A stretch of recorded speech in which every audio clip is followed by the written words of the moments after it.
Hyderabad ప్రజాభవన్లో Rajiv Gandhi civil అభయహస్తం స్కీమ్ను ప్రారంభించనున్నారు ముఖ్యమంత్రి రేవంత్ రెడ్డి. పథకంలో భాగంగా సివిల్స్ ఇంటర్వ్యూలకు ఎంపికైన అభ్యర్థులకు ₹1,00,000 చెక్కుల పంపిణీ చేయనున్నారు సీఎం, డిప్యూటీ సీఎం. కార్యక్రమానికి మంత్రులు తుమ్మల, పొంగులేటి, పలువురు ఎమ్మెల్యేలు అటెండ్ అయ్యారు. తర్వాత సింగరేణి ఉద్యోగుల కోసం ₹1,25,00,000 ప్రమాద బీమా పథకాన్ని ప్రారంభిస్తారు. సింగరేణి ఉద్యోగి కుటుంబానికి ₹1,00,00,000 ప్రమాద బీమా చెక్కులను డిస్ట్రిబ్యూషన్ చేయనున్నారు రేవంత్. కార్యక్రమంలో ఉన్నతాధికారులు పాల్గొననున్నారు.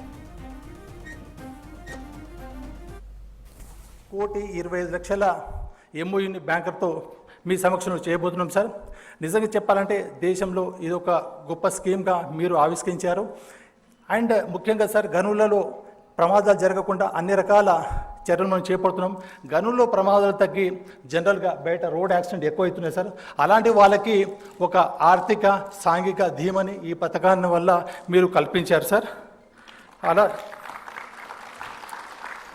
అలాగే ఒక్క బ్యాంకు కాకుండా సార్, మనము all public sector bank sir, అన్నీ sir, SBI, UBA, union bank of India, bank of Baroda, Canara bank, Punjab national bank, అలాంటివి 5 ప్రభుత్వ రంగ సంస్థ బ్యాంకులు ముందుకు వచ్చాయి సార్.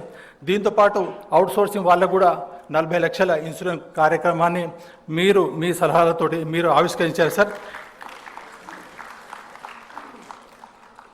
అండ్ ఈ కార్యక్రమాన్ని ముందుకు కొనసాగించాల్సిందిగా కార్యకర్తల వరకు కోరుతున్నాం.